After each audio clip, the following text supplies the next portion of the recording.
وعلى آله حق قدره ومقداره العظيم adáwọ̀pẹ́ ní ọ̀dọ̀ Ọlọ́run. Alhamdulillah. Ọlọ́ọ̀bá tí a kí ó lẹ́lọ́bá tí ó tó pè wá padà wá sí jókòó wa gẹ́gẹ́ bí ìṣe wa marratan kulla usbu'in أننا قد جعلنا من ذلك عادة لنا أن نلتقي بكم أنتم الأحباب المتابعين الكرام الأعزاء لنا لصفواتنا الصفوات الرئيمية dábàá pàdé ara wa kódà bí nǹkan bá jẹ́ pàjáwìrì àkíntètè jáde gìrì àdàdó dìgbà tí a máa pàdé ara wa àfèyí tó bá jẹ́ wípé alìjà àti nílẹ̀ ajá ilẹ̀ al-khuruji ala al-fawr agbẹ́bùkátà ní à tètè jáde èyí tá a fẹ́ jáde sílé ní kìí ṣe condemnation tó ráwọ̀ ọmọ ń ṣe àwọn àfá àwọ̀ ọkọ̀ wà bẹ́ẹ̀ bí èèyàn bá ṣe ń tó kù díẹ̀ káàtó a ṣe tẹ̀mbíhù fún ni ma dama huwa musliman kàmítìlínà ogun àti bá ti ń jẹ́ mùsùlùmí bí wa a ní interest tó ń gálùkú tó ń defend kí náà ní interest ọ̀hún ni wípé Islam ní al-maslahatul ula ar-ra'isiyya li kulli al-muslimin an yudafi'u anha wa an yas'u ila al-qiyam bi-tahqiqiha. Islam lákọ́kọ́ interest gbogbo wa ọwá kú Ànábì wa Muhammad sallallahu alaihi wasallam tọ́rọpọ́lọ́ ló ní ìsìláàmù ló sì ran Ànábì pẹ̀lú ẹ̀. Agbẹ̀n tí ó bá fẹ́ jẹ́ tọ́lọ́run ọba agbọ̀n dànù kúrò láàrọ̀ Ọlọ́run ala qadri al-mustata'i binisba ilayna ní dédé ìbámu bá ṣe lágbára. Wa ma yawaddu an yalhaka min al-shawa'ib wal-'uyubi wal-masawi àti tó bá fẹ́ máa jẹ́ default tó fẹ́ máa jẹ́ láì fi fún sí Ọlọ́run Ànábì wa Muhammad a gbìyànjú ká gbọ̀n dànù lẹ́yìn èyí ọkà àwọn àfáà wa bí èèyàn bá bá àwọn àfáà wa nígbà bí èèyàn bá bẹnu àbùkù bá àwọn àfáà wa ní fi lẹ̀lẹ́ ọ̀rùn à ní bàjá àmọ́ àpẹsà kìíyèsí tó bá wá lóhun ọ̀gbá kìíyèsí àwọn ajá níjà àti Ànábì wa Muhammad Sallallahu alaihi wasallam. ìkẹ́ Ọlọ́run ọlẹ́ Ọlọ́run kó máa bó ń ṣe Ọlọ́run Ànábì wa Muhammad. Amina. Bàbá àgbà látara bẹ́ẹ̀ bàbá Sheikh àwọn sọ̀hábà Ànábì Ọlọ́run kó kẹ́ wọn. Àmín.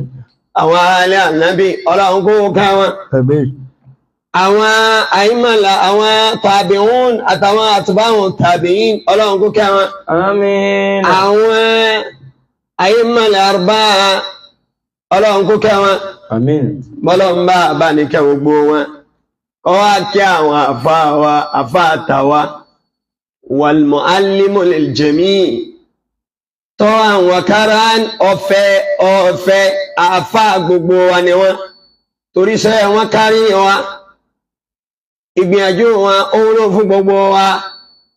aláṣẹ ilẹ̀ alórí salamun Aláṣẹ ilẹ̀ alórí salamun laqad nashara al-uluma bil-juhudi laqad nashara al-uluma bil-juhudi aláṣẹ ilẹ̀ lórí ẹni tó lọ́wọ́ bá fi iṣẹ́ ẹ̀ka kọ́ni ní mímọ̀ iṣẹ́ ẹ̀ka enlighten àwọn èèyàn iṣẹ́ ẹ̀ka sí ojú àwọn èèyàn ká ṣe táójí fún wọn ká ṣe táwọn yíyà fún wọn tí gbogbo ayé wá dò ní kéwú lónìí táwa ń fi kéwú ṣe yàrá ẹnìkan ló forí lakú ẹnìkan ló dọ́ha bi kulli galin binisba ilayhi wa nafisi وضحى بنفسه من أجل التمويد التركي أمامنا حتى أصبحنا ما أصبحنا إليه اليوم وأدركنا ذروة التعلم للدراسات العربية والدين الإسلامي ẹni ìlú pay for ọ̀nà ó sì fi gbogbo ìgbésí ayé rẹ̀ ó fi kọ́mọ ní kí wà láṣẹ ilẹ̀ alórí ìṣẹ̀lẹ̀ mọ̀lákọ́dínà sàrà àlehùn ló máa bí ilé jòóde. Lákọ́dínà sàrà àlehùn ló máa bí ilé jòóde. Abá àgbà Sheikh Adam Abdullahi lórí ọlọ́run mọ́ṣẹ́ ìbá ní ṣe àlékún kẹwọn. Àmín. Ọlọ́run kó bá ní ṣe àlékún gáfárà wọn. Àmín. Wọ́n lá gbìyànjú wọn tí wọ́n ṣe sínú ẹ̀sìn, wọ́n lá ìfarasílẹ̀, ìfẹ̀mísílẹ̀, ìfi nǹkan tó lóyebíye lórí nínú nǹkan tọ́lọ́run fún wọn tí wọ́n fi dí pé àní gbogbo àwọn ọmọ banu jaldati wà banu jinsi, àwọn ọmọ tààjọ jáláwọ̀ kanáà, àwọn ọmọ ara mi, wọ́n gbọ́dọ̀ mọ bí èèyàn ṣe kéwú tí ẹ̀sìn Islam ó fi lè yé wọn. ọlọ́mọṣà ìbànúkẹ́ wọn. Àmín Allah. Bàbá wa àgbà Maulana al-Allama Sheikh Ahmad Ma'ali Adédìméjì, ọlọ́run lé Adédìméjì min ilahi rahmatun lé Adédìméjì min ilahi rahmatun lásìnà bínà lásù bínà sí على مدار حياتي لست بناسي في طوال حياتي لست بناسي طوال حياتي لأديدìméjì من إله رحمة أو من إله رحمة أبا Sheikh Ahmad Ma'ali Adédìméjì ọlọ́mọṣà ìbánikẹ́ wọn lásìtú bìdá sí tí wà láyá tí lásìtú bìdá sí tí wà láyá tí a ní gbàgbé wọn nítorí iṣẹ́ wọn, a ní gbàgbé wọn nítorí ìgbìyànjú wọn, a ní gbàgbé wọn nítorí pé wọ́n sí ojú wa, wọ́n láìbírètì gbogbo èèyàn. Bí kéwú bá dé ọ̀run nílẹ̀ ẹ̀wù àti gbogbo ilẹ̀ Yorùbá lẹ́nìí, bàbá nípa níbẹ̀ nínú tí wọ́n ṣe títò ní gbàgbé wọn ni pé anáwó àárásà kọ́sọ́bà zabki fi ṣáání tàṣíṣẹ́lẹ̀ madarísílẹ̀ àrọ̀bíyà anìdọ̀míyà. Ìtò ní gbàgbé wọn wákọ̀dídálà tàríyà tàlímì àràbílì sílámì bin Hausa àbúwàbí fi madinatina ìwàdí. Bàbá yìí ti wọ inú ta torí bàbá ń sọ̀rọ̀ léèké ìgbàlódé bí èèyàn ò bá ní ṣàbòsí a ní tí síbòmí ìjúlé ààrẹ kí lọ. Ta ló ṣiṣẹ́ náà ni bàbá mi àgbánú lé ààrẹ kí tá ń ṣàdúrà fún ọlọ́mọṣà ìbánikẹ́ wọn. Wọ́n láì ní kúrì ọlọ́run. Ọba kẹwọn ọlọ́run bá ń kẹ́ bàbá mi tọ́jọ́ máa kẹ́ wọn. Káàfà mi Sheikh Abdulhakim Asadullah wà káàfà mi Maulana Sheikh Muhammad Sadis Al-Faruq ọmọ rẹ̀ kí Al-Wasir ọlọ́mọṣà ìbánikẹ́ wọn. Àti gbogbo àwọn afáàtà máa ń ṣàdúrà fún ní títorí àsìkò ọlọ́run mọ́ṣà ìbánikẹ́ gbogbo wọn. Àmín Allah. Wọ́n àfáwà lórúkọ mẹ́rin ilẹ̀ wo ọlọ́run kó kẹ́ wọn. Àmín. Màlété Gídìgbò ìsàlẹ̀ ọbọ̀ òkè àdán ọgbó wọn pápátá wọn pọ̀lọ́tọ̀ rí ọlọ́run kulluhum jahadu wa amilu bi kulli ma fi wus'ihim wa bathalu gayata ma fi wus'ihim li ajli nashr at-ta'lim al-arabi al-islami wa li nusrat al-islam. Wọ́n gbìyànjú wọn náà ń tèèyàn náà ní gbìyànjú. وفضل بعضهم على بعض بل كل واحد منهم إن كان له جهود ملموسة في نشر الإسلام في بلاد إيوو آسة وفي خارجها على صعيد بلاد يوروبا على وجه الأمور وقوان باباي وقوان دوري ورم الله ما شاء بانك وقوان بسم الله كرو الله بسم الله الرحمن الرحيم كرو الله ní àìní gba lásìkò bàbá àgbà bàbá wa àlífà àgbánú lóúnjù ọlọ́mọṣà ìbánisẹ̀ wọn pẹ̀lẹ́pẹ̀lẹ́. Àmín. Wọ́n láì ní kúrì ọlọ́run wọ́n láì jókòó sórí ọlọ́run. Àmín. Bá àlífà àgbánú lẹ́rẹ̀ kí àwọn àlàfà àgbàlẹ́ ní ọlọ́mọṣà ìbánisẹ̀ wọn pẹ̀lẹ́pẹ̀lẹ́. Àmín. Bàbá Mudiru Markaz Shabab al-Islam àfà wa tí wọ́n ń dilé mú ní Markaz Shabab lónìí ọlọ́run mọ́ṣà ìbánidúró tí wọn àwọn ẹ̀gbọ́n wọn tí ń jà àfà àgbà fún gbogbo wa ọlọ́run bánidúró ti gbogbo wọn. Àmín. Bàbá Mudiru Markaz al-Islam al-Thaqafi ọlọ́run mọ́ṣẹ́ èyí tí ò ní dùn máa wa lórí wọn fún wa. Wọ́n sì tí ò ní dùn máa àwọn náà lórí wa fún àwọn náà. Wọ́n láì ní kúrì ọlọ́run, wọ́n láì ní jókòó sórí ọlọ́run. Bàbá Mudiru Markaz al-Islam Markaz Sa'ada ọlọ́run kó bá ní dúró ti àwọn náà. Gbogbo àmùdírín ọlọ́run kó bá ní ṣe dáadáa fún gbogbo wọn. Ní èní ọ̀rọ̀ kan bẹ tí Ustaz Jamiu Adégúnwà Labaika the Christ tí wọ́n sọ àwa retí kí wọ́n tiẹ̀ jáde kí wọ́n ṣe tẹ̀síhíhù rẹ̀ bóyá sabqul lisani ni tàbí al-afwa ghayrul maqsuda tí wọ́n sì ní ìrádá wọn tí wọ́n sì ní maqsan tí wọ́n gbà lérò àmọ́ àìwárí yìí ọjà lọ́ra díẹ̀ nítorí pé gbogbo nǹkan tó bá ti jẹ mọ́ ọ̀rọ̀ mímọ̀ torí pé máa kẹ́kọ̀ọ́ mímọ̀ níwá tó bá ti jẹ mọ́ nǹkan tí ó ta àbùkù Ànábì wa Muhammad a gbọ́dọ̀ tètè jáde káyẹjú ẹ̀ pàápàá jùlọ lórí maidanu tí Alhaji Jamiu Adégúnwà wà maidanu èyí tí a mọ̀ sí ilmuddin al-muqarrar ìtànpè ní religion àbí comparative religion ká máa fi ẹ̀sìn wé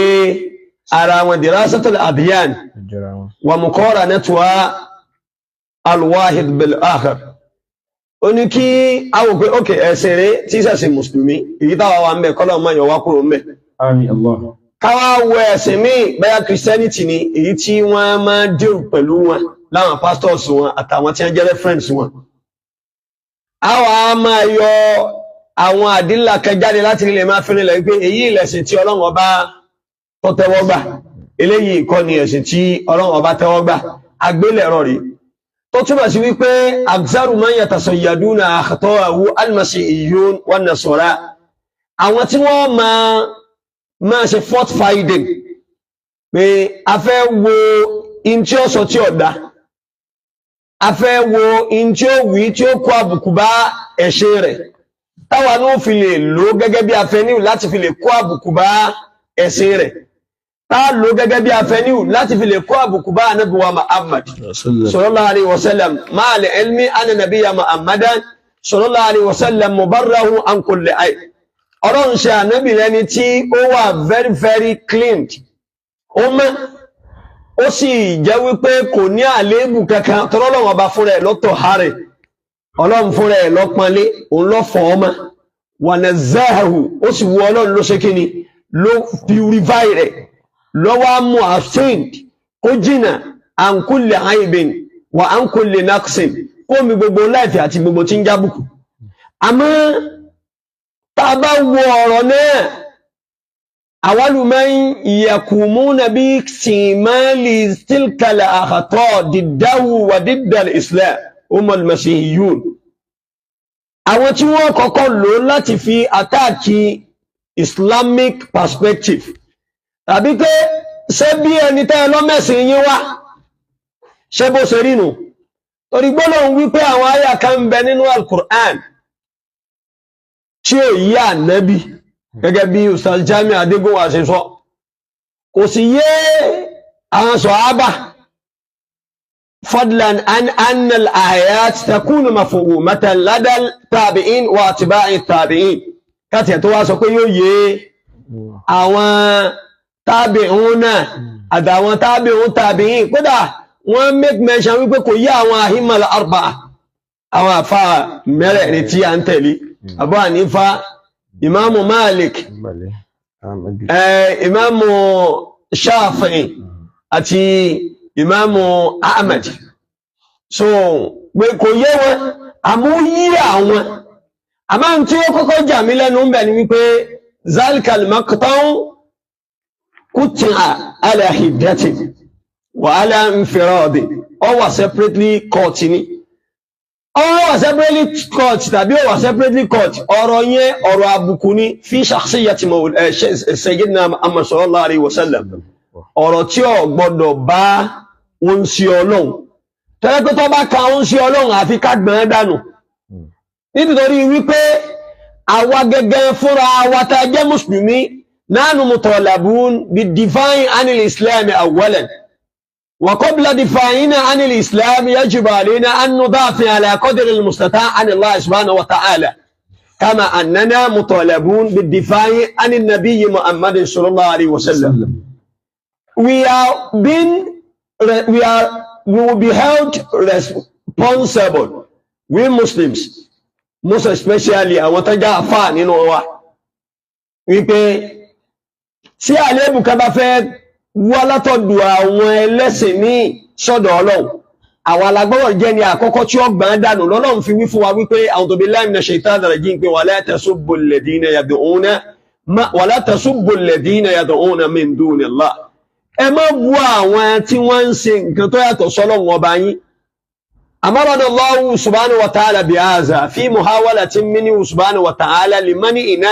min tasabbub fi sabbil ghayril muslimina lillah wala lidinihi Ọlọ́run bá wí yìí fún wa in as much tá bá lè ṣe tá sì lè tá lè dúró ti bèbè rẹ̀ láti lè má jẹ́ wípé a fún àwọn ẹlẹ́sìn míì nasara kanu aw wasanijin bóyá wọ́n jẹ́ kìrìsìtẹ́nì ni tàbí wọ́n jẹ́ lẹ́bọ ká má bàa fún wọn láàyè láti lè ṣe nǹkan tá láàfẹ́ máa defend kí ni nǹkan ọ̀hún wọ́n bu Ọlọ́run ní fayasubullah adwan bighayri ilmi fáfù sàbàbíyà ni kí wọ́n má bàa bú Ọlọ́run náà wọ́n má bàa tẹ́rẹ̀ bọ́ Ọlọ́run wọ́n má bàa ṣe kíni wọ́n má bàa pè Ọlọ́run ní tí ó jẹ́ directly or indirectly mubasharatan wa ghayra mubashara kana Allah subhanahu wa ta'ala yutalibuna bi hadhihi al-aya bid-difa'i anhu wa qabla an nakuma bid-difa'i asharana ila ma yamna'u al-mushrikin wa ghayra al-muslimin min an yaf'alu ma nahnu nakunu mutalabin bid-difa'i anhu minhu ẹgbọ́ àmọ́ kó tó di pé wà tí ẹni òkè afẹ́ máa defend Ọlọ́run afẹ́ defend Ànábì Muhammad sallam afẹ́ defend ẹ̀sìn ká má ṣe nǹkan tó lè bí in tí ó lè máa mú wa wà compelled láti lè máa defend Ọlọ́run ọ̀rọ̀ yìí pé àwọn àyàkẹ́ ń bẹ nínú Qur'an tí ó yé Ànábì Muhammad kò sì yé àwọn sọ̀hábà kò sì yé àwọn tábì'únà kò sì yé àwọn àyímàl àrbà wa man nahnu minhum tàwa làwà táwà lóyé wa ọgbọ́n mi àkọ́kọ́ náà ṣàṣíyà Ànábì tí wà maqduwa àti tọwọ́bọ̀ ìjẹ́ ọmọlúàbí ìjẹ́ personality Ànábì Muhammad sallam àbáwà Jamiu Ustaz Jamiu Adégúnwà àkọ́kọ́ iṣẹ́ tẹ́ ń ṣe amalum yushkaru alayhi sahibu iṣẹ́ tẹ́yàn máa kí ẹni tí ọba ń ṣe ni torí wípé illam yakum annana nubaligu aw nughali la yumkinuna an nujsima bil qawli ja'ratan annakum wa man ala shakilatikum fi maydani ilmi al adyan al muqarrad تستدعون الناس وتدعونهم إلى الإسلام أكثر مما يدخلهم من متعمقون ويتمتعون بعلو الكعب في العلم أعني بذلك الدعاة اليوم kódà tá a bá wo iṣẹ́ tẹ́ ń ṣe àtàwọn tó dàbí yín iṣẹ́ tó ní kéèyàn ó yéèyàn ni iṣẹ́ káàbọ̀ ọmọ ọ̀dọ̀ rere ni torí pé tá a bá wo iye àwọn èèyàn tí ń tara yín wọ inú ẹ̀sìn látara àwọn tí wọ́n jẹ́ kìrìsìtẹ́nì nígbà tí wọ́n bá ródodo nígbà ẹ bá fi tí ìwé tí wọ́n láwọn ní tẹ́ ẹ fi ń ṣe ujjatun mudhira ujjatun damigha so tẹ́ ẹ ń fi àwọn ujjatun damigha wa barahinun mudhira tẹ́ ẹ ń fi ń gbé kalẹ̀ fún ọpẹ́ ọ̀dà nínú tíra yín lọ́wọ́ inú ìwé yín lọ́wọ́ àti sì ń jẹ́rìí pamọ́ sẹ́mọ̀ pé wọn ò ní choice siwa an yanqadu wa yastaslimu lillahi wa yuslimu awjuhahum lahu subhanahu wa ta'ala ju kí wọ́n wá jupájú sẹ́lẹ̀ lọ àmọ́ sẹ́tẹ̀ ń ṣeun náà kò tí ì fún yín ní front city kẹ́ tọwọ́ bọ sẹ́ kéwú kìí ṣe kíni torí wípé iṣẹ́ kéwú jìn ó dé gan ó níbi tẹ́yìn lè tírìtì ń tẹ́yìn lè tírìtì ní kẹ́yìn àtàwọn Christians kẹjọ máa ṣe kíni kẹjọ máa fà á ìyóò ń jẹ́ àkọ́kọ́ àkíyèsí kẹtí mi ọkọ̀ fẹ́ sọ fún ẹ̀yin àtẹni tó bá tún dàbí irú yín ẹ má dá sọ̀rọ̀ in tó dìdò nínú ọ̀rọ̀ dirasatul islamiyya aw fil funun al-arabiyya ìyí ní dá wàhálà alẹ́ nígbà tó ń kálukú ọba mọ báàbù rẹ̀ ọgbọ́n mi Sayyidina Umar radiyallahu anhu wa rahimallahu abidan arafa qadrahu wa wafaka indahu ọlọ́wọ́ kẹrù kan ọmọ dèédé ń tó lè ṣe ìntẹ́ lè ṣe àwọn ò lè ṣe torí mi ò lè gbé Bible orí ọgbọ́n mi ìntẹ́lẹ̀ ṣe àwa tá a láǹpẹ́ èèyàn sójú ọ̀nà Ọlọ́run alákọ́jọ́lẹ̀ mustata benisba ila kulli wahidin minna nígbà mo kéré jù báyìí lọ mo sì kéré kọ́lọ̀ nǹkan mọ́ máa ṣàìdà wá lágbà tí mo ń wà ní ilẹ̀ Jẹ́mírí mo ṣe Bible study rí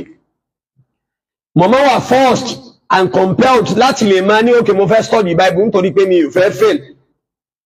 mo wá máa ń wo kuntu ash'uru aw kuntu adiku zir'an min al-ihtimam bi dirasat al-anajil aw al-injil torí pé injili wọ́n pọ̀ a ní al-ahadul qadim a sì ní al-ahadul hadith Old Testament àti New Testament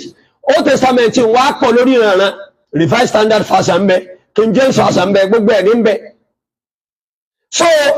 ẹni tí wọ́n ń kọ́ wá ń gbà yẹn ìgbàgbé ọkọ rẹ̀ à ń pè ní Mr. Ekanem ọwọ́ a máa fọ́sọ̀ wá pé gbogbo versions of Bible yẹn la gbọ́dọ̀ mọ̀ tí bá wá wọ ẹ̀yin tẹ́ ń ṣerú ṣáhùn mi wà á máa yìnyín wípé hàn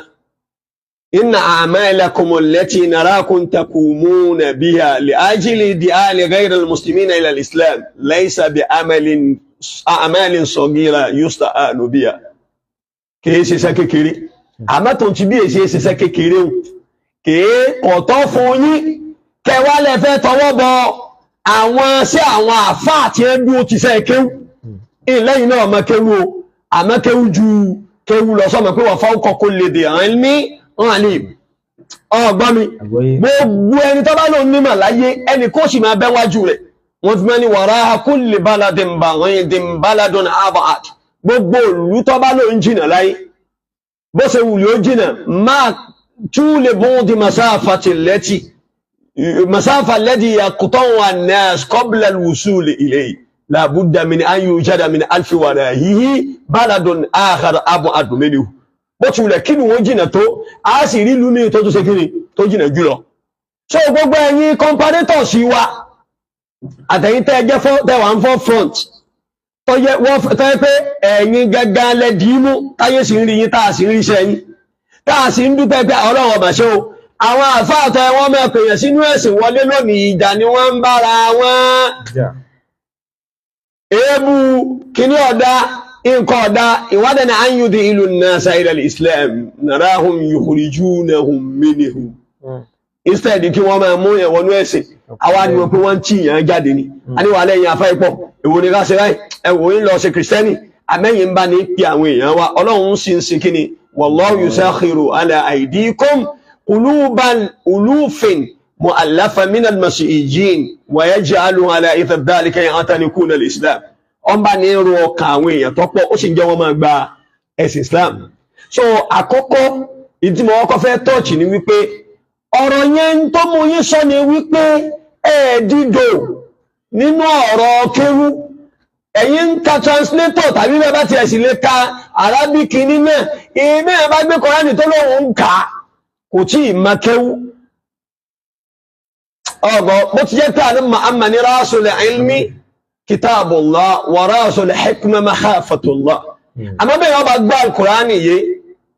tẹ́ẹ̀fì wò pé ṣé lóòótọ́ làwọn àyà kan yé àní Muhammad ṣé lóòótọ́ làwọn àyà kan yé àwọn sọ̀hábà ṣé lóòótọ́ làwọn àyà kan yé àwọn a'immal arba'a ṣé lóòótọ́ làwọn àyà kan yé àwọn ẹni ìṣáájú tọ́wájáwà ẹni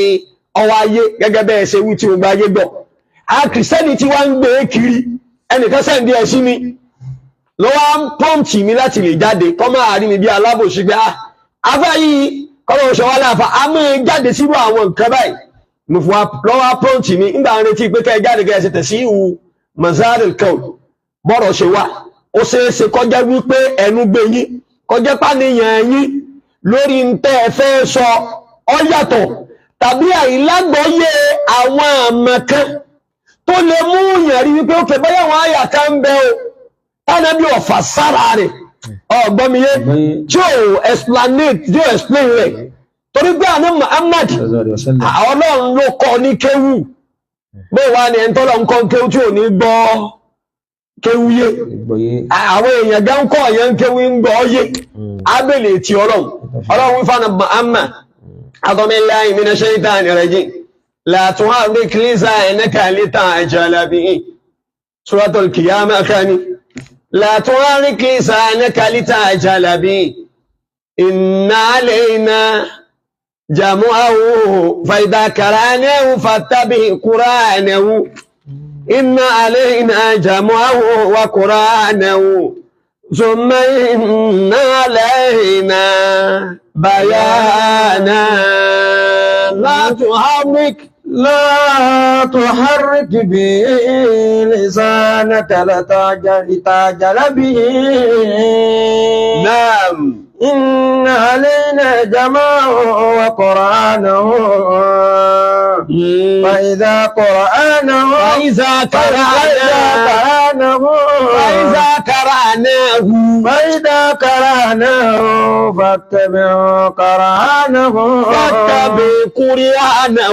فاتبع قرآنه ثم إن علينا بيانه. Bánà bí ọ̀bá ṣàlàyé àwọn àyà kan tẹ́yìn wá rò wípé ó ṣàlàyé ẹlẹ́gbẹ́ àrò pánà bí ọ̀gbọ́yé. Ìjẹ́ tó jẹ́ wípé à ń kọ́ yẹn ń kẹ́ òbí nílá yìí ń gbọ́yé Ọlọ́run kayfa yumkinu lillahi an yatakallafa ta'lima sha'sin ma shay'an duna an yafhama zaka shasu ma allamahu Allahu lahu. So ṣe kọ́lọ̀ ọkọ̀ yẹn ní kẹ́kẹ́ tẹ́yìn wá mẹ́mà Ọlọ́ni la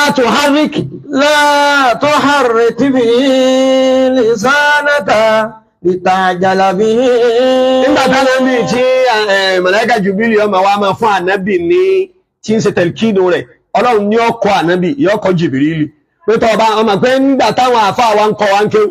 wọ́n kọ́ ànábì sí owó ní ẹ̀yìn àgbàlagbà ẹ̀ lọ́ máa káwọn ọmọ eke ní tí wọ́n káwọn ọmọ eke wọ́n ti kọ́ wa bẹ́ẹ̀ náà Ọlọ́run ti máa kọ́ Jibril pé bẹ́ẹ̀ ṣe kọ́ rẹ̀ kẹ̀fíà yìí ló lò mẹ́tọ̀dì ló lò ìtumọ̀ yìí ló tù fò Ọlọ́run kọ́ kí àfáà mi Asadullah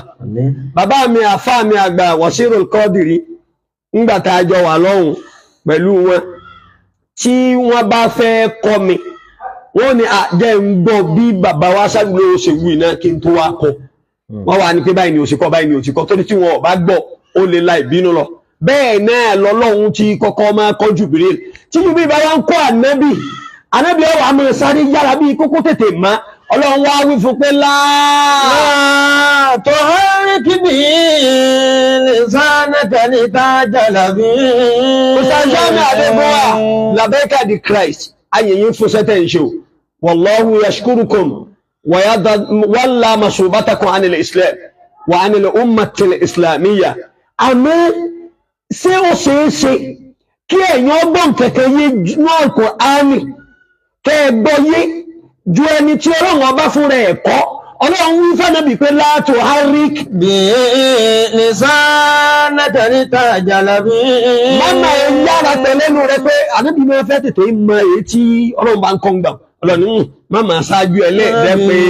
ẹ̀ẹ́dẹ́ nítorí pé ọ̀fẹ́ kẹ́jú tètè máa. Inna alayna jam'ahu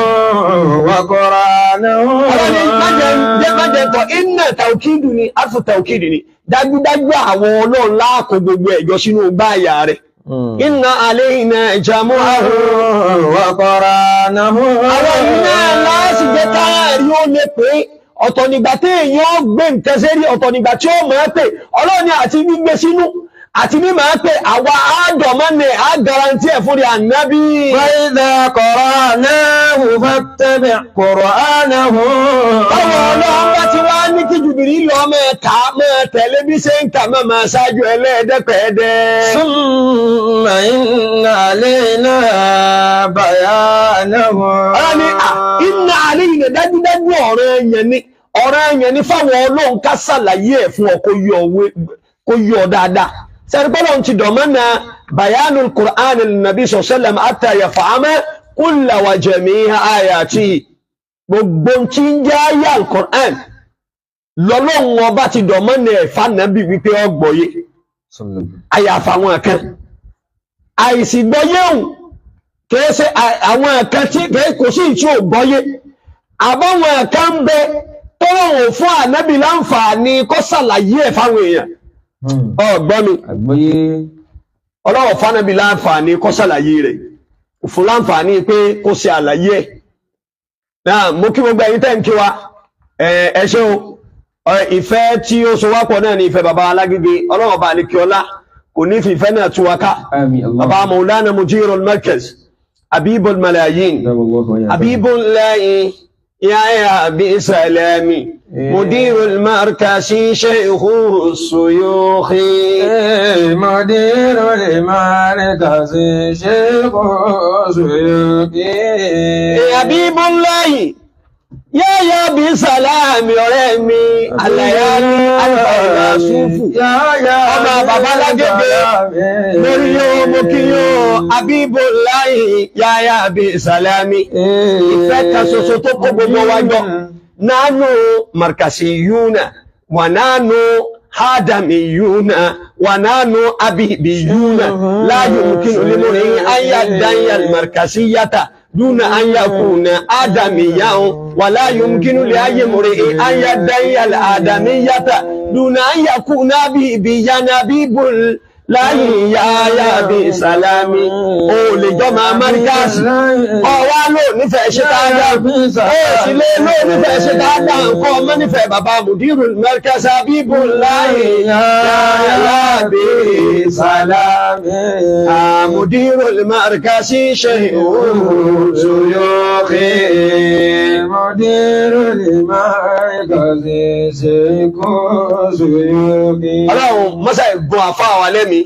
pẹ̀lú àlàáfíà ara alam nashra àfáà wa bismillahir rahmanir rahim alam nashra laka sadrak wa wada'na anka wisraka alladhi anqadha sa'rak wa rafa'na laka dhikrak fa inna ma'al usri yusra inna ma'al usri yusra wa idha faragta fansab wa ila rabbika farghab. Àfáà ustaza Jamiu Adégúnwà àkọ́kọ́ nù ní wípé sẹ́ńtọ́lọ̀ nǹkan kéwú kò ní gbọ́ kéwú yé ẹ̀yin tó ń pè yín kìí ṣe Ọlọ́run ló kú ẹ̀yin kìí ṣe màláìkà ló kú ẹ̀yin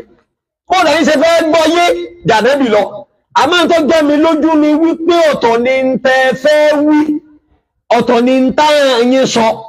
àmọ́ tá yín ṣe sọ ń tó sọ náà zabkul lizani alladhi wakata fi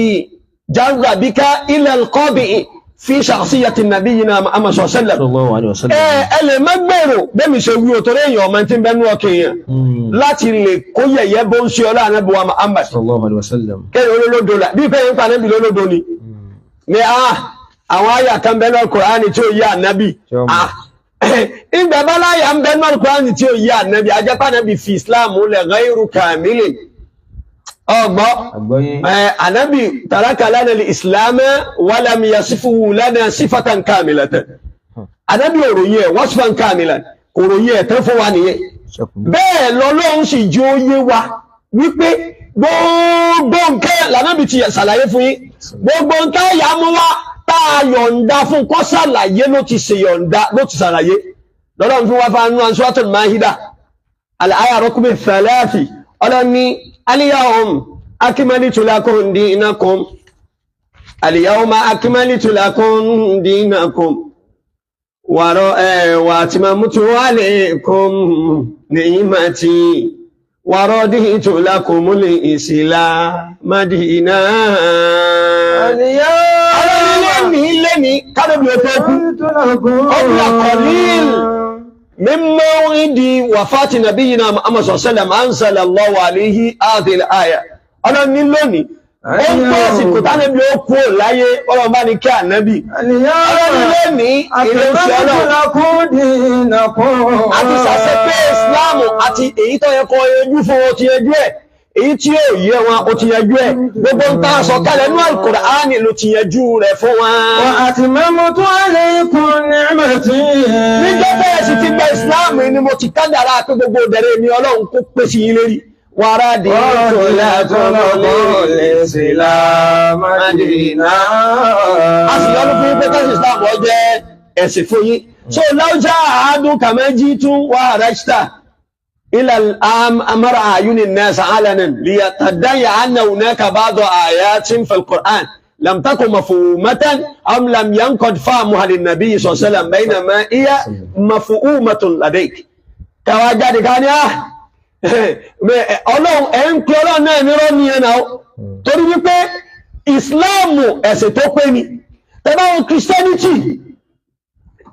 ilé báyìí tọwọ́ bọ̀bẹ̀ torí pé ẹ mọ̀ ẹ́ jù mí lọ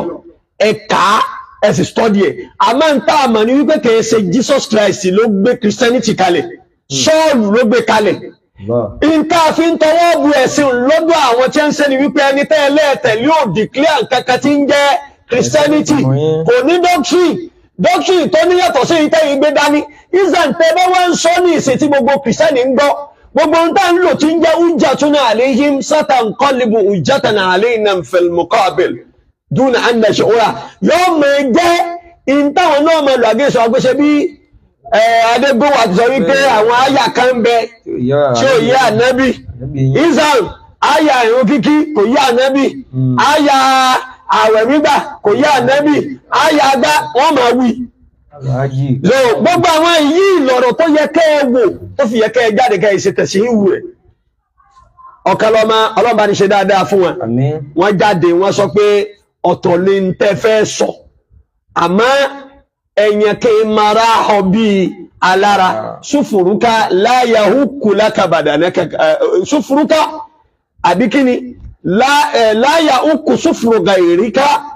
kàmá yàhú kù sùfùrúkà bàdànàkà ẹni kẹ́ ẹ ma sí kíni kẹ́ ẹ mara ọ bíi alára ìbádà kẹ́ ẹ jáde torí pé àwọn èèyàn mọ àwọn ẹgbẹ́ ogun tí mo ṣe kò wá fún ìtẹ́ǹpẹ̀ ní ìdáná al-hukmu ala shay'in bi annahu mujrimun aw muslimun èyí ṣe ìdáná yín àmú ìsìráàrù yí kẹ́ẹ̀mọ́ tó wá jáde kẹ́ẹ̀lẹ́ fẹ́ dìfẹ́ǹdì ń tẹ́ẹ̀ṣe ẹ̀mọ́ jáde lọ ìwádà an ta'ruja fi qadimi al-ayyam al-qalila aw at-tawila lid-difa'i amma talaffata bihi khata'an wa qad'an في شخصية نبينا محمد صلى الله عليه وسلم وإن أنت فعل ذلك فعليك أن ترجع لكي تصحي كلماتك الذبيحة في أكه صلى الله عليه وسلم àfi kẹ́ jáde kẹ́ tó ṣe ẹ má lè fẹ́ jáde pé ẹ fẹ́ máa ṣe ẹ fẹ́ máa wá fẹ́ máa defend enti ẹ sọ torí tẹ́ bá jáde tẹ́ fẹ́ máa defend rẹ̀ àjẹ́ wípé ẹgbàpá nẹ́bí olódo là nẹ́bí nù wa hayhata an yakuna nabiyyuna Muhammad sallallahu alaihi wasallam jahilan lam yakun lahu quwwatu dhakira likay yaf'ama biha ma alqaha Allahu alayhi min ayati Qur'anihi al-azim ànábì ọlọ́run ọba fọmọ kọjá bẹ́ẹ̀ ìbẹ́ tó fi wá mọ̀ wípé ọ̀rọ̀ yẹn àyàfi kó jẹ́ wípé àwọn gbé yín kẹ́ ẹ má jáde pé ẹ fẹ́ dìfẹ́ǹdì ẹni pé bóun lẹni tí ò mọ nǹkan ṣe fẹ́ ṣàlàyé nǹkan fún yẹn wa hunaka fi mawadi'a kathira كان سبحانه وتعالى يشيرنا إلى أنه كلف نبينا محمد صلى الله عليه وسلم بتبليغ آيات قرآنه وتفسير معانيها ọ̀pọ̀ nínú Al-Qur'an láàyè nínú Al-Qur'an tí Ọlọ́run ọba ti fún Ànábì wípé lọ ṣàlàyé ń tà ní ọ̀tá jù fún ọ ṣé alladhi lam yafham shay'an yumkinu an yubayyinahu li ghayrihi ṣé tí ọgbọ́n nǹkan yé yóò ṣàlàyé ẹ̀mí الله بقى وفانا محمد نصرة النحل على آية رقم 44 آية 44 الله بقى وفانا يا نبي وأنزلنا إليك الذكر لتبين للناس ما نزل إليهم ما نزل إليهم ولعلهم يتفكرون بالبينات وصبر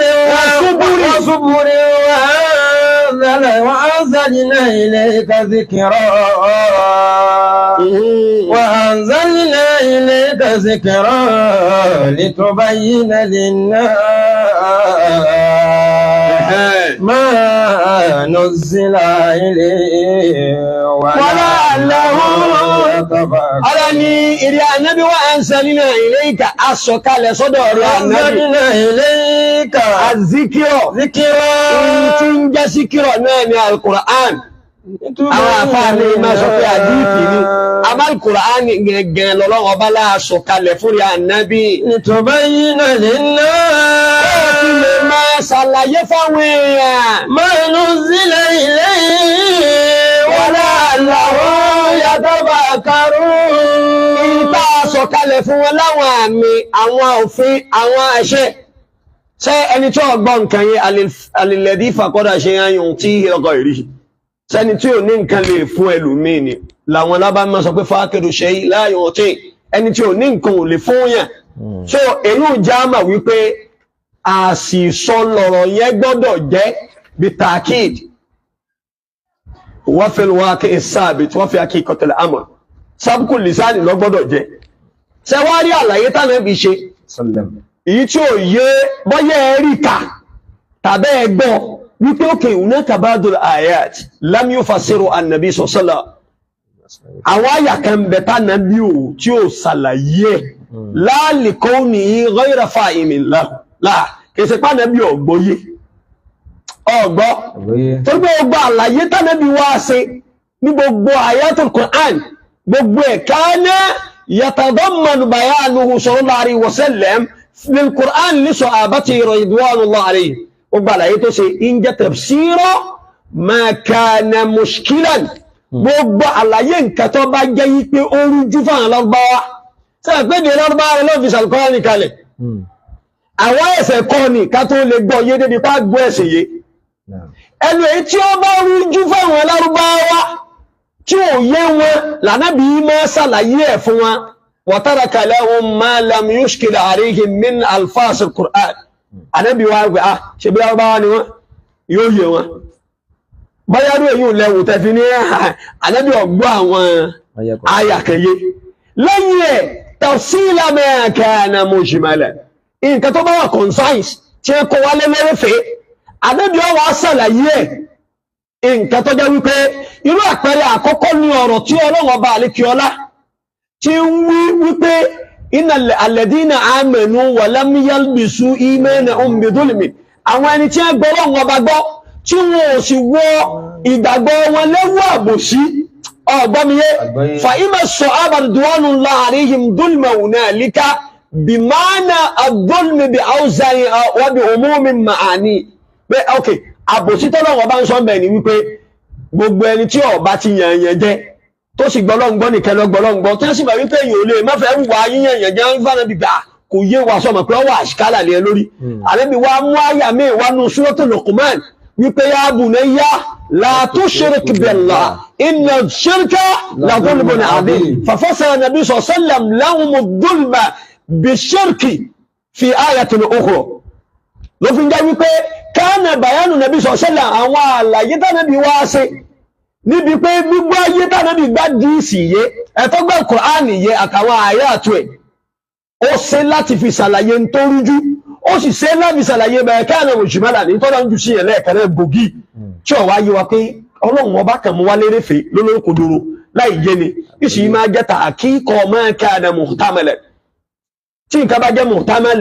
pé probability nǹkan lè rí báyìí àbí ọmọ rí báyìí ànábì ọ wà á ṣàlàyé pé òkè já kó pàpàpà bá kẹ́ má máa ṣe méjì pé èyí jẹ èyí kò jẹ ó sì tó ń jẹ́ tatbiqu ahkam ash-shar'i láti wá máa mú application ìmúṣẹ́ bá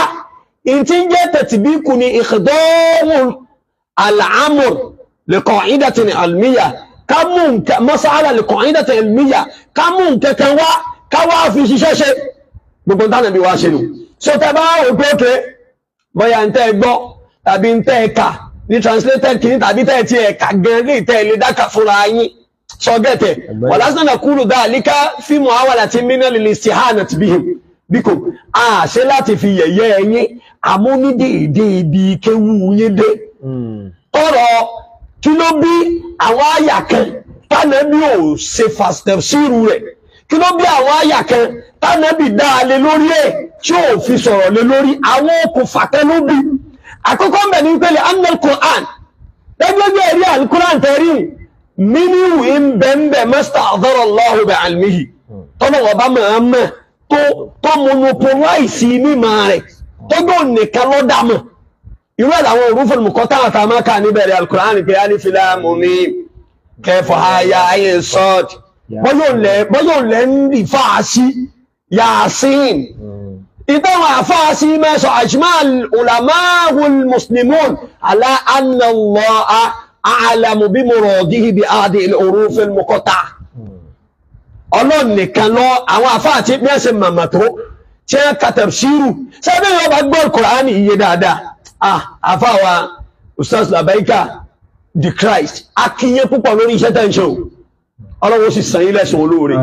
kò sì ní fi yín lẹ̀ ipò tó ní káyín àtàwọn tí wọ́n jọrú yín lórí ojú ọ̀nà. Àmọ́ ṣé ẹ rí ọ̀rọ̀ Al-Qur'ani lé ó ṣòro tọwọ́ bọ̀ èèyàn gbọ́dọ̀ mọ ilmu tafsir yóò mọ ilmu usul tafsir yóò mọ usul al-fiqh yóò mọ ilmu al-fiqh gangan fún rẹ̀ yóò mọ ilmu al-hadith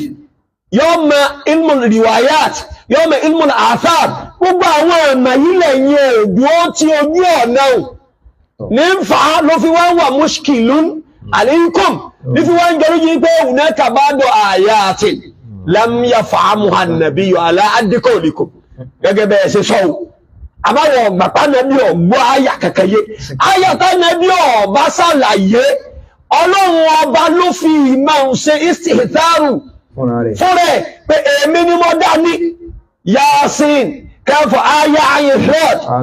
alif lam mim alif lam ra ẹwù mim gbogbo àwọn èyí gbogbo àwọn afáàtẹ́ ń gbìyànjú gẹ́ ókè Yasin ọkọ̀ ànábì ni mujaradu li shihadi ni ìgbìyànjú lásán ni ànábì sí ni ìsàṣtáàdà àwọn àfáà ni ìsàṣtáàdà àbùdù ẹrù kan tó bá gbìyànjú ìsàṣtáàdà mọ́mìnù ẹrù kan bá gbìyànjú fàáṣọ́ọ̀bà ìgbìyànjú ẹ̀ wá já sí pé ó ṣe dáadáa wọn ni falahu ajran yóò gbẹ̀san méjì ajrul isaba wà ajrul ijtihad qablahu yóò gbẹ̀san pé ó ti ẹ̀ gbìyànjú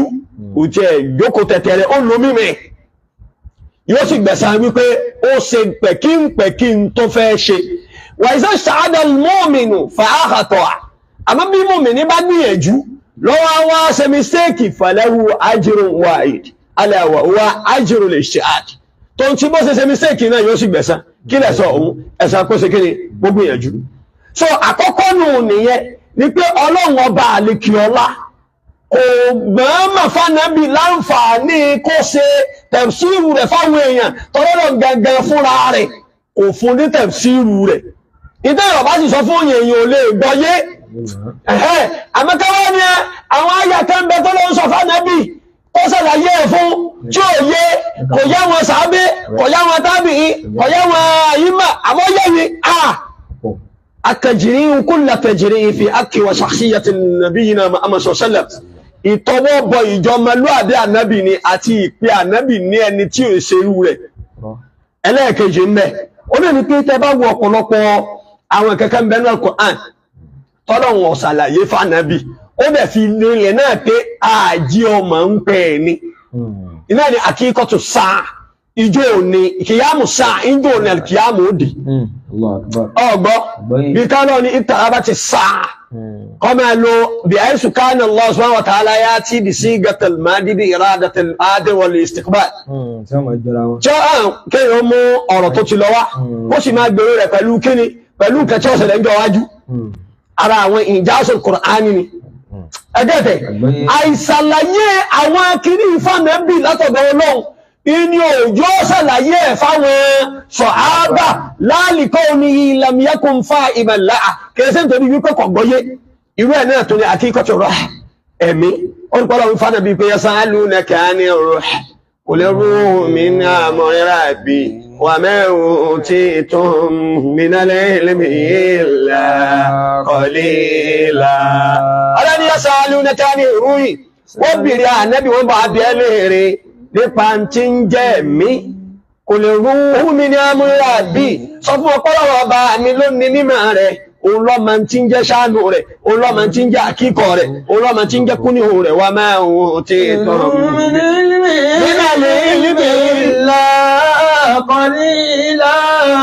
èyí ló bí amánàbùnà àmà ó fàsára àwọn mẹ́kánà yahtaju ila bayanihi min kitabillahi ta'ala sahabatu ridwanullahi alayhim ajma'in gbogbo nǹkan tí àwọn sàábé tí wọ́n ní bùkátà sí tí wọ́n gbọ́dọ̀ mọ̀ misla akamil jumla gẹ́gẹ́ bí as-zakat as-salat àti tó yàtọ̀ sí manasikul hajj gbogbo ẹ̀ l'Ànábì ṣàlàyé ìgbà tó ló ń ṣàlàyé rẹ̀ fún Ànábì wá fi wọ́n lẹ̀ an yafahamu ghayra ma lam yufassir lahum ma'ana Allah fasara lahu àwọn kan bẹ tọ́lọ̀ ń ṣe àlàyé ẹ̀gán fánàbí tí ó ṣàlàyé fáwọn sàábà rẹ̀ nadaran li kawnihim bi salikatil lugatil arabiyya torí pé Ànábì mọ̀ wípé èdè yé èdè Lárúbáwá ni wọ́n gbọ́ yé wọ́n máa ń pẹ́ kí lóun tó fẹ́ máa dààmú ara òun sí ní orí rẹ̀ dẹ̀ lẹ́yìn náà ìgbà náà ma kana an-nabiy sallallahu alayhi wa sallam liyuballigha ma lam ya'muru Allah subhanahu wa ta'ala bi tablighihi nítorí ọba ní kánàbì ó kọ́ pariwo rẹ̀ kó sọ fáwọn èèyàn kọ́pa tí ò ní kó ṣe Ànábì ò ní ṣe náà nítorí ìdí èyí gbogbo àwọn ọ̀rọ̀ kọ̀sáyà kan àáyà kan ń bẹ nínú al-Qur'an ẹ tó wá sọ dọ́gbọ́ àwọn sọ̀hábà èyí ò lọ́wọ́ dùn mí wípé mú mẹ́ lórí Ànábì Muhammad sallallahu alaihi wasallam mú mẹ́ inú àyà inú nǹkan mí bóyá tẹ́ lè rí gbọ́ tí ò yé yín sí kìí sí iṣẹ́ ìbú àwọn nǹkan mí bẹ náà tẹ́ pé kò yí àwa náà ta aláàdúró ti sẹ́ kí ó tàn bàbá wa fẹsẹ̀ wálé lórí àtọ̀ ẹsẹ̀ máa gbọ́ àtọ̀ ẹsẹ̀ a máa wádìí ẹ̀ innamal insanu wulida liyastamirra bit-ta'limi ila an wafatihu al-maniyya wọ́n dá ní léèyàn pé kọ́ máa kéwú ni ẹnìkan ò lè mọ̀ mọ̀tán la yujadu kulliyul ma'rifa there is no all knowing èèyàn ò lè mọ̀ gbogbo ẹ̀ àmọ́ ní tí mo fi bẹ̀rẹ̀ náà ni wípé rahimallahu abidan ọlọ́wọ́ kẹrù kẹ arafa qadrahu ọmọ dèdè ntọ́mọ̀ èmi ò lè bá yín ṣe comparative mo ṣe wáyé èèmà fọ́ọ̀mù ni èyí táwọn àfáà wa fi lé alẹ́nu nìyí ẹni tí ò bá máa ń pa usulu tafsir kò lè dá sí ẹgbẹ́ tọwọ́ bọ́ sí àwọn àfáà nìyẹn àfáà rẹ̀ yìí náà torí pé sẹ́dáwọ̀ àfáà ń ṣe lẹ̀ ń ṣe iná ẹni kí ni tasghir qulub bayna al-muslimin ila al-islam ní àtàníkùhù ẹ̀ ń jírò ẹ̀ ń rọ ẹ̀mí ẹ̀ ń jàrí ẹ̀mí ẹ̀ ń wíìnì ẹ̀mí láti kó wọnú ẹ̀sìn islam àmọ́ àwọn nǹkan kan bẹ tẹ́ lè tọwọ́ bọ̀ nínú nǹkan míì tó lè máa jọ lójú yé bọ́yá ẹ̀ríkà tàbí ẹgbọ́ oní ẹni hayatu riba lam yufassiru annabi sallam Ànábì ò ṣàlàyé láàlìkọ́nihi ghayra fahimillah kẹsípa Ànábì ọgbọ́yé àmọ́ kí ló bí nínú àwọn àwáhìrù ayatul munzala ala nabi sallam munazzala ala nabi sallam nínú àwọn àyà tó wá kẹ́yìn lamma qad istajja al-waja'u bin nabi sallam nígbà táwọn ẹ̀mí ń bẹ lórí ibùsùn àìsàn tí ìnira yìí ti dé gáyà gẹ́gẹ́ bí Abdullahi ọmọ Abbas radiyallahu anhu ó ní lamma istajja bin nabi sallallahu alaihi wasallam waja'u ó nígbà tí ìlera pé ní ikú tó ti lè má nàbì sallam Ànábì wá pé àwọn sàábé ó ní ituni bi kitabin ẹmúwé kan wá akitubu fihi lakum kitaban la tadillu ba'dahu ẹjẹ́ nǹkan kankan fún yín nínú ẹ̀ sínú ẹ̀ tẹ́ pé ẹ̀ ní sọnù lẹ́yìn àmádìísì yìí kọ̀ náà kọ́dọ̀ kò sàáràdù àdìsì Ànábì tó jẹ́ pé taraktu fikum amrayni man in tamassaktum bihima ihtadaytum kò náà kọ́dọ̀ ẹ̀ àmọ́ ó ṣeéṣe kó jẹ́ pé ntànàbí fẹ́ sọ sínú òwe yẹn náà ń jọ náà lọ́rọ̀ kó ṣe sáríwò àti tafsiru hayatu riba níjọ́ náà Ànábì wa ń wí jọ́nà pé wọ́n bọ́ mọ̀wé wa àmọ́ lam yakunil waja'u shadidu yasma'u lahu bi kitabatihi lahu Ànábì ò fún wọn ìnira tánàbí sallallahu alaihi wasallam tí ń jẹ́ ń jọ́ náà kò fún láǹfààní láti lè kọ́ qala Umar ní inna an-nabiy sallallahu alaihi wasallam galabahu al-waja' ìnira tí ó ti mú ìní Ànábì ó ti rìn mọ́lẹ̀ sallallahu alaihi wasallam kò jú ráàyè lè kọ́ ó ní àmẹ́tọ̀ ti bẹ́ẹ̀ wa indana kitabullah hasbuna wa indana kitabullah hasbuna tó ti bá Ànábì ò ṣe ráàyè kọ́ tíra Ọlọ́run ọba ń bẹ láàrin wa yóò sì tó wa gan gbogbo wọn tó bá máa ní Al-Qur'ani òtú ọ tó fẹ́ máa wá nǹkan mi àgbà àdíìsì tádìsì ń bá gbádùn bí bàbá amùdúrù mẹ́ka ìsì sọ àgbà àdíìsì tádìsì bá fẹsẹ̀ nílẹ̀ tó ń wà alá bí mo wá fàkàtì máa ná sọ àléyí hayatul Qur'an àmọ́ tí ń bá ti ń hárádọ nẹ́sù sọ̀rọ̀ àti nususul Qur'an ànígbà torí pé Ànábì mọ̀ pé wọ́n para mọ́ òun lórí ọ̀rọ̀ àdíìsì Ànábì ní inna kásíbà ahadikum ala ghairi laysa kakasibikum alayya kẹ́yẹ parọ́ mara yóò dàbí kẹ́yẹ parọ́ mẹ́mí Ànábì Muhammad faman qala ma lam aqulu èèyàn bá wí tẹ́mi ànábì ò wí faliyata bá wá maq'adahu minan nar ọmọ múra alẹ̀ wípé inú náà lòun ó ti pàdé àga ńlá tó wọ́n pàdé ẹ̀ ma kana nàbí sọ̀sán ní yakula hada law lam yakun qad sabaqa wa anni arifa anna an-nasa yahtalikuna al-haditha wa yansibunahu ilayhi ọmọ kan yọ ọmọ ẹ̀hún àdísì wọ́n sì máa fi tì sí ọdún wọn ànábì Muhammad sẹ́nà Umar wa ní ó ní ànábì inna nabiyya sallam qad ghalabahu waja'u ìnira ti bá ànábì ó ti mú ìní ànábì kò já ànábì ó lè ṣe nǹkan kan mọ́ ní àmọ́ tó ń ti bẹ́ẹ̀ wa kitabullahi wa indana kitabullahi asbuna tó ń ti bẹ́ẹ̀ akúkú ní Al-Qur'ani ilẹ̀ bá ànábì ọ̀bá ráàyè kọ èyí tó fẹ́ kọ yìí èyí títí ń bẹ lọ́wọ́ wa ìdíṣẹ́ kí ni ànábì ní sẹ́nà ìmọ̀ bá sì ní faktalafu hawla nabi sallam àwọn sàábí wá ń jiyàn pé ẹjá náà bí ọkọ̀ anábì fẹ́ kọ́kọ́ orí kọ sallallahu alaihi wasallam àwọn kan ní ẹ̀fà náà bí ilẹ̀ mọ́dá láàmú àwọn kan ní ẹjọ́ kọ́ ẹ̀mọ̀ bóyá tó fẹ́ kọ́ yìí oún gẹ́gẹ́ lẹ́sí ọgẹ́tẹ̀ wọ́kẹ́sùrọ̀ lagat àríwọ́ wá pọ̀ dọ̀ọ̀dọ̀ dọ́jù ṣùrọ̀ ọwọ́ pọ̀ lẹ́gbẹ̀ẹ́ anábì inú wá bí anábì ní kú mu hanni ẹ dìde kó lọ́dọ̀ mi la yambagi indin tanasu ọ̀tọ́kẹ́ máa báyà yín ṣe fanfà lọ́dọ̀ èmi ànábì bí ẹ ṣe wá ní ọgbà yẹn wá jáde fàhárajá ibn Abbas nafsuhu min indin nabi sallam ibn Abbas náà wá jáde in tó wá ń sọ ńgbọ́ náà ni wípé inna rọ̀síyà takulla rọ̀síyà musiba ńlá tí ó sì nǹkan mẹ́ta lè fi wé ma hala bayna rasulullah sallam wa bayna kitabihi ó ní nǹkan tó dínà láàrin tó ṣe gàgá láàrin ànábì àti pọ́fẹ́ kọ̀ǹkan jáde fún wa èyí já mà wípé bọ́bá ti ẹ̀jẹ́ pé nǹkan kan bẹ tánàbí ọ̀sàlàyé lam yakun liyatruka tafsiraha lahum min ayatil Qur'an bal kana sababu min wara'i dhalika mu'anatuhu sallallahu alayhi wa sallam min al-alami wal waj'i shadid bil maqraba min maw'id wafatihi in tó bí náà ni pé ń gọ́nà lọ́hùn ànábì condition tó bá rẹ̀ kò jẹ́ kó lè ṣe ìtàfíwá mọ̀ pé mìíràn rẹ̀ náà ni àyà rìbá lọ́rọ̀ Umar radiyallahu anhu Umar ní inna akhira ma nazalat ayatu riba ó lè yí tó kẹ́yìn nínú tó sọ̀kalẹ̀ nínú àwọn àyà tó sọ̀kalẹ̀ fánàbí ni àyà kéèyàn máa gba owó èlé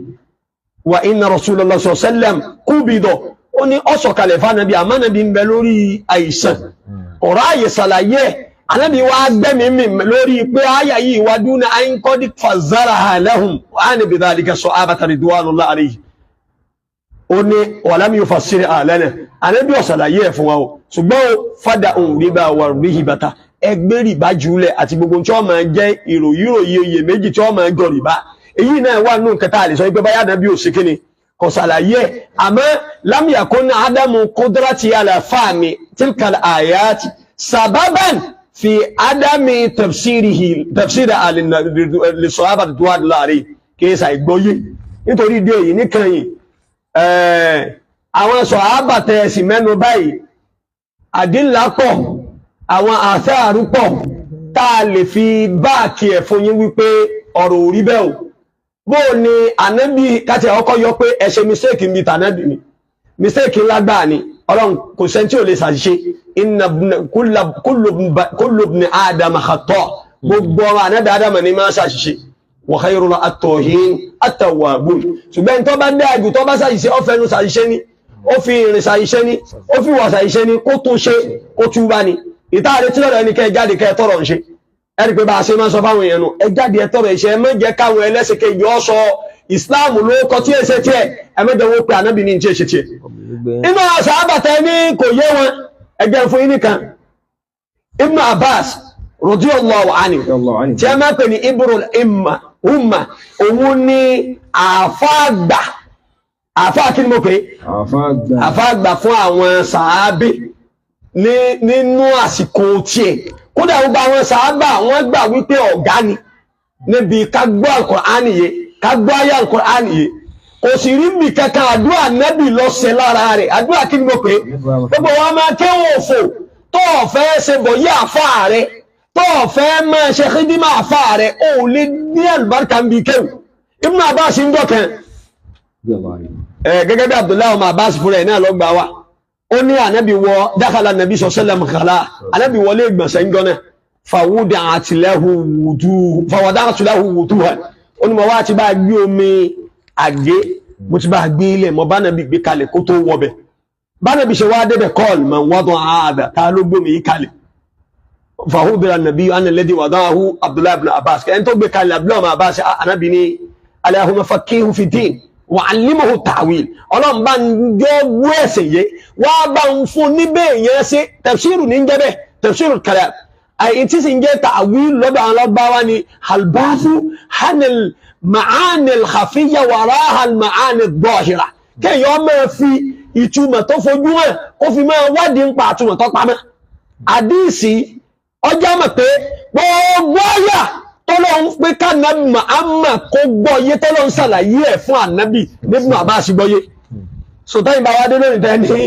àyà kan bẹ kò yá wọn sàábé kò yá wọn tábìín kò yá wọn àyímọ̀ àlàárbà àmọ̀ wípé sábùkù lìsáàni ni wà nẹ́tòbí ilaykum atasaruha qabla fawatil awani lil khuruji ila mar'ayuni an-nas alana litashihi masar kalamikum wa isalati hatahikum fihi alẹ́dì wákàtún fi à ń fẹ́ kẹ́ jáde kẹ́ ṣàlàyé torí pé iṣẹ́ tẹ́ ń ṣe dùn máa wá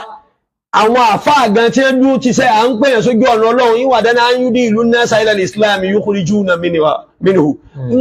wọ́n fẹ́ kíyàn bọ́nú islam wọ́n lè yẹn jáde ni so èyí ò báhùn nítorí ìdí èyí anábì sì ti sọ̀rọ̀ àyè ń pa àwọn sọ̀hábà rẹ̀ àtàwọn tàbíìn àtàwọn tábìún tàbíìn anábì ní hayrul quruni qarni àwọn tó dáa jù tí wọ́n gbọ́ Al-Qur'ani yé jù òun làwọn tí wọ́n bí mi ànábì gbé àwọn sàábé summa alladhina yalunahum àtàwọn tabi'un náà summa alladhina yalunahum àtàwọn tabi'un wa man nahnu wa ayna nahnu minhum níbọ̀dà àwọn àlára àwọn bá a ṣe mọ́ ní gbogbo àwọn afọ́wọ́ mẹ́kẹ́wù wọ́n gbìyànjú àlè fi wọ́n wé kankan nú àwọn àyímọ̀ arba'a níbi gbígbó ẹ̀sìn yé bàbá Sheikh Adam sọ wípé nígbà tí àwọn mẹ́rin yìí àsìn wọn o wọ́n gbé ẹ̀sìn yé jù wá lọ ní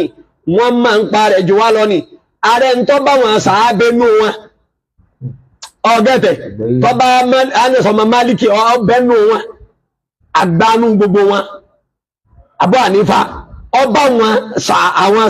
sàábé bíi 3 sí 4 5 wọ́n gbọ́ àwọn rí àwọn tánrà mẹ́bì wọ́n sì gbà látọ̀dọ̀ wọn bó wọ́n ní àyà Kùránì ó ṣe wá yí àwa tánẹ́bì ọgbọ́n àwọn tá ń bẹ̀ nǹkan kan náà gbogbo wa àti dáwùsù ni o àti kútùbù ni o àti kìníkà ni o àmọ́ ọmọkẹ́ jùlọ wa lọ àmọ́ sẹ́lẹ̀sì jùlọ wa lọ àmọ́ kò sẹ́nìkan tí ó lóun wá gbọ́ nǹkan yé ju àwọn tí wọ́n ṣáájú wa lọ ọgbọ́ níkẹyìn Ustaz Jamiu Adégówà ọlọ́run ní jayín bọ́ nínú àwọn sàhábà ìní Abdullahi ibn Mas'ud Abdullahi nínú àwọn rọ̀yìnù awwalul ladina yu'tabaruna af'ala man nas bil ma'ani ayatul Qur'an inú àwọn tí ń gbọ́ al-Qur'an yé tí ń wà ní first batch in Abdullahi ibn Mas'ud Abdullahi ibn Mas'ud ń sọ ńjọ́ kan wípé èmi Abdullahi ibn Mas'ud tẹ̀rí mi yìí o gbọ́ mi ó ní èmi àbí bẹ́ẹ̀ ni ó ní èmi Abdullahi ibn Mas'ud sẹ́ni Ali gangan ní wí ó jẹ́ àlífẹ́lẹ̀ kẹrin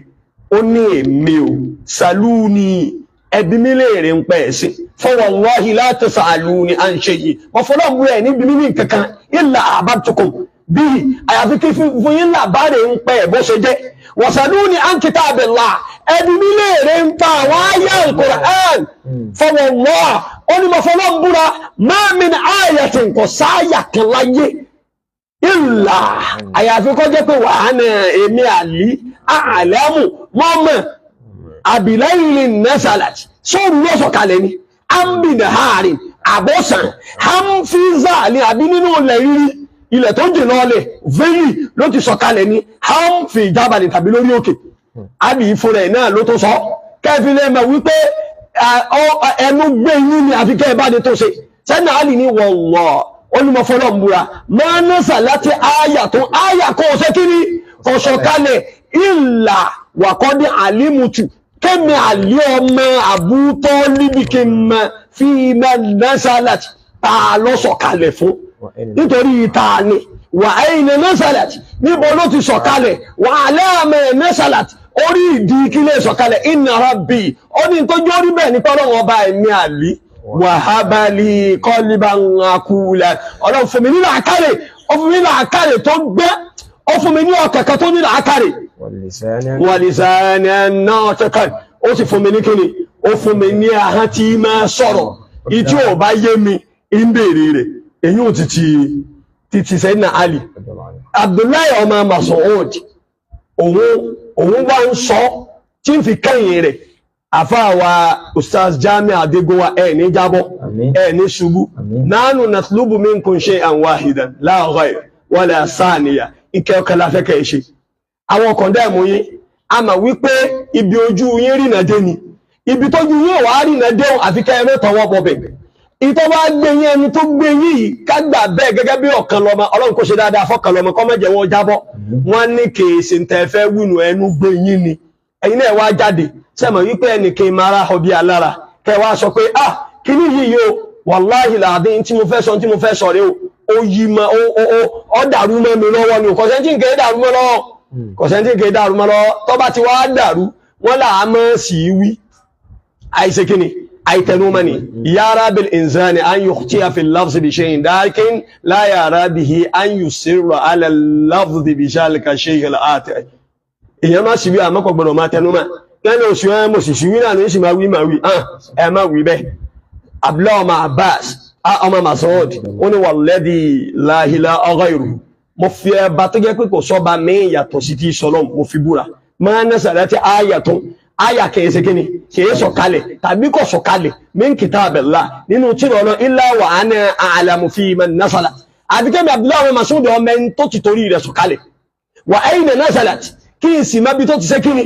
ibi tó ti sọ̀kalẹ̀ wà lára àlẹ́mù makana àdé èmi ẹ mọ ààyè yẹn tẹ́ kí wọ́n lè yẹn tẹ́ ń bẹ́ ń bì kan àlámù bí kitabillahi minni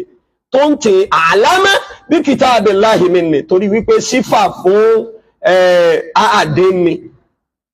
ó sì ń àlámù yẹn wá ní àlásíga fi'l aláwásílẹ̀ fẹ́ìlì ni a fún alú so wà kullu ismin jíà aw síga aw wúsìnà àlásíga wà wásílẹ̀ fẹ́ìlì yakunu mamnuha min as-sarf ló bí wal mamnu min as-sarf yujaru wa yunsabu maha bil kasra al-mujarrada bil fatha al-mujarrada an at-tanwin ipe wala a'lamu makana a'adin èmi mọ̀ ààyè bí tẹ́nìkan wà jẹ́ alama tó mọ̀ bí kitabillahi minni tó mọ̀ ọ̀rọ̀ Ọlọ́run tó mọ̀ ayọ̀ Ọlọ́run tó gbọ́ yé jù mí lọ tanaluhul mataya tẹ́pá ayò tó wà yẹ nǹkan ẹ̀gún lè débẹ̀ láàtì yànnàwó àyàfi kí n ṣe kí ni kí n lọ bá nítorí ìdí èyí kò sááyà tí ò yé ànábì o áyà tí ò bá yá ànábì kò sí áyà tánábì ò bá ṣàlàyé Ọlọ́run ní òfin láṣẹ kó ṣe kí ni wọ́n ní máa fi kitabillahi Ustazu Jami Adégúnwà Labaika di Christ lan yusikitakumullahu min murtafa'in murtaqakum wala min murtafa'ikum Ọlọ́run ní jẹ́ bọ́ ń bí tẹ́ ti gá ẹjáde ta ẹmẹ́jà kìrìsìtẹ́nì ó pé anábì wa Muhammad lónírọ́ anábì ní la tatiru fi yakama àtìrátí nadhara fi sabni Maryama ẹmẹ́ pè mí ní tí ń jẹ́ gẹ́gẹ́ bá wọn sa àwọn ọmọ Bani Israila ṣe pé anábì wa yín sá bánàbí ò ṣe fẹ́ ká ẹ̀sàgírẹ́tì òun bẹ́ẹ̀ náà ni ó fẹ́ ká dìgírẹ́dì òun kò fẹ́ á mọ́ ẹgbóhùn kọjá bí ọ wà kò sì fẹ́ á gbóhùn lọ bí tóun ò sí nínú ìpele kí n tẹ́ ṣe yẹn dìrògétìfù ni ó kó in tí ń jẹ́yẹ pẹ̀lẹ́ bá nábì máa fi kitabillahi ayé àyà tí kò sáyà kẹta nínú al-Qur'ani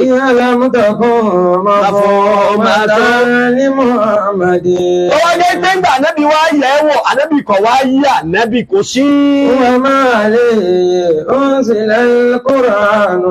àbọ̀ ọ̀lẹ́ni tó pọ̀ ní Ọlọ́run bá sọ al-Qur'ani kalẹ̀ fún ní ọwọ́ àdí wípé ayà kan ò ní yé ẹ̀yìn ní ọwọ́ ayé Labaika di Christ. Ọlọ́run bá ló sọ al-Qur'ani kalẹ̀ fún ànábì wípé kó pé lóńgbé fáwọn èèyàn tú nátara dòde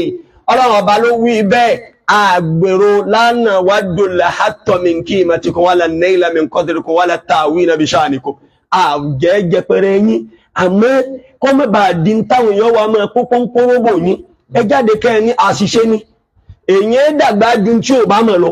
èyàn sì sọ èyàn bá ti wá lóun ṣàṣìṣe tó sì ní àná àwọn Yorùbá ní ìzátàráfà al-mujrimu bi zambihi alladhi irtakabahu la yatulu bihi al-mukusu fi wadihi wa alatil istina balẹ̀jọ́ bá ti mẹjọ́ ẹ̀ lẹ́bi kì í pẹ́ lórí ìkólẹ̀ làbẹ́kà di Christ ọlọ́run ní jẹ́ jábọ̀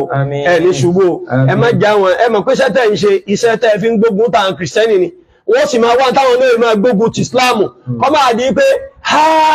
ẹ̀rí Islam yẹn àwọn nǹkan ń bẹ tí bàbá Mudiru Mẹ́kà ti ń gbọ̀n dànù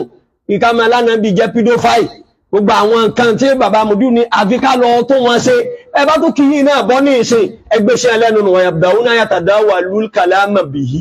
ala alsinatihim so fi itikọ́rì sayyidina Muhammad sallallahu alaihi wasallam qad nazahu wa barahu min mukhtalifa anwa'il itikọ́r ọlọ́run bá sì ti gbé ànábì ga ó fọ́ ọmọ kò bí gbogbo onírànràn kíni n ti ń jẹ́ àṣìṣe láì fi màzúmù lànábì ànábì ò sì máa kò fi nǹkan pamọ́ láì ní kọ́ wa àfin tọ́lọ́ bá ṣe stizaru kúbẹ̀ àníhì tọ́jọ́ nìkan ló fi pamọ́ sọ́dọ̀ ara rẹ̀ nítorí ìdí èyí markasi ń fòdí karuhi markasi ń fòdí karuhi ìyáyàtí wà mamati markasi ń fòdí karuhi markasi anta tabibi munkisi min jalati markasi ń fòdí karuhi markasi جدا بالمن كاجب المعجزات مركز أهديك روحي ليس لي في الرجال فضل يدعيه في آياتي مركز أهديك روحي أسأل الله تعالى بها دعواتي مركز أهديك برجال يديمون العلم في كل الجهات مركز أهديك روحي أن يديم النصر فينا بنبي البركات مركز أهديك يستعدون النضال